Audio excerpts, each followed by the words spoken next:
Hey, come on now. Don't cry, don't cry. I know things are bad for you right now, and all you want is for everything to just fade away, but you know that won't happen. That's not how the world works.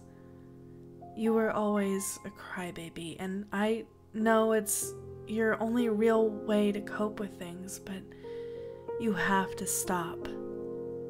Do you remember when Mom and Dad asked you what you wanted for your birthday more than anything in the world when you were 8? And what did you want? A puppy. Your parents didn't think it was a good idea, so you cried and cried for almost a week. And on your birthday, what was their gift? A bicycle.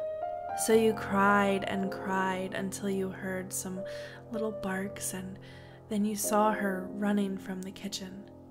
She was little and yellow and so happy to be around you. What did you call her? That's right, you called her Matilda. The next couple of months flew by so fast, didn't they? Mom and Dad started to argue, but you didn't care. You had Matilda, and that was all that really mattered. But one morning, you woke up, and Matilda wasn't there, was she?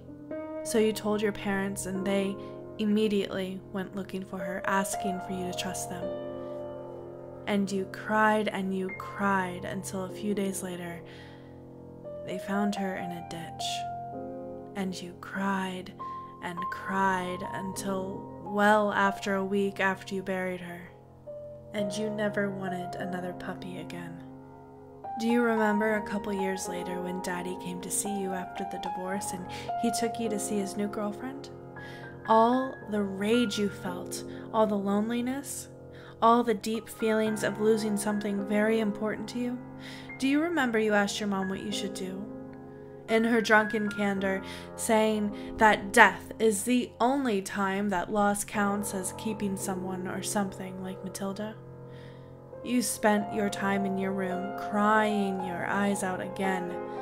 The next night, you were staying with your father when his girlfriend tried to make nice, but she talked to your father like you were some kind of freak.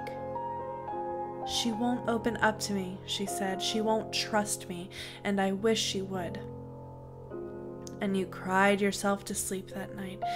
And the next morning, your father screamed coming from the bathroom, and you ran to him, and all the blood that was all over the bathroom floor, her body in the tub, alcohol and pills everywhere, her slit wrist limply hanging over the side.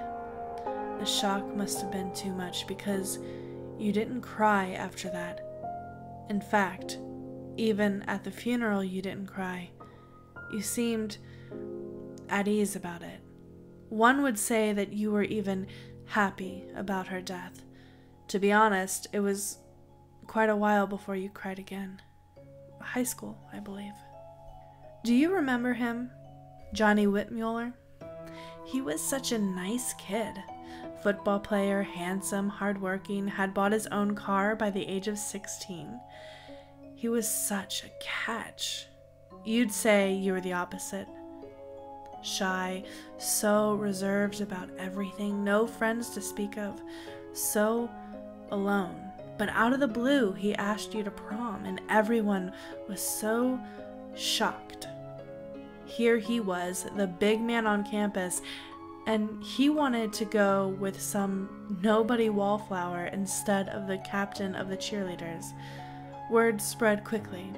Then the rumors moved faster, didn't they? Slut, pity case, skank, wannabe welfare queen, trailer trash cat lady.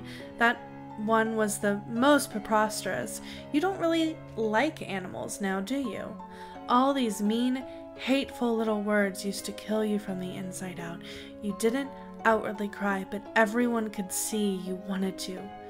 So they got worse, eventually moving to slapping you, abusing you, holding you down and cutting your hair, forcing you to wear gaudy makeup.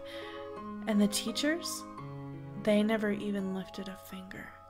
They really didn't care, considering most of the kids doing it were theirs. So you put up with it. But prom is where everything went to hell for you, didn't it? You were so pretty. You actually spent time taking care of yourself, and you paid attention to what was fashionable. And your nice white dress, it looked like a wedding dress. Anyone could see that you would have been the most beautiful bride in the world. And Johnny was so handsome in his suit, perfectly tailored and looking like a model. The red corsage he placed on your white glove was so nice, the perfect splash of color. He really was your Prince Charming, wasn't he? The event itself wasn't that spectacular, but you didn't care. Johnny was there and he did everything correct, and he said all the right things. You hadn't even noticed they were getting ready for the coronation of the prom queen and king until one of the cheerleaders reminded everybody of the nominees. You were shocked when you were announced as one of the candidates. And when it came to the announcement of who the queen was, you were even more surprised that you had won. Everybody cheered for you when you walked onto the stage, tears streaming down your face, your delicate makeup running slightly, but that happiness was short-lived. One of the cheerleaders announced that they had a special video and pulled a screen down, and a projection started playing. A video of some nameless cheerleader and Johnny having sex. She egged him on, asking him why he was taking you to prom. Your tears wouldn't stop when he said he didn't care about you, how he was only using you. You were there for his amusement, and then you would be thrown away. He tried to tell you otherwise, but you just ran away. You ran and you ran, falling down and messing up your dress. You broke the heels of your shoes, but you just threw them away and continued running home. Mom tried to ask you what happened, but you ran to your room, locked the door, and cried for days afterward. There were even days when you woke up, cried, and then went back to bed. That's how much it hurt. Do you remember what I said then? I said I'd make the pain and all the things associated with it go away. You just had to trust me. Do you remember how Johnny died? How drunken and with some girl all over him, he rolled his car into a ravine and killed the both of them? That's not necessarily my fault, but the alcohol was. Do you remember your daddy's girlfriend? Well, not the alcohol and pills, but the risks were mine. As for Matilda, I felt I would lose you if you learned about responsibility. I couldn't have that. Just like I can't have you crying right now. Shh. Don't cry, alright? Just let the feeling wash over you. Just relax.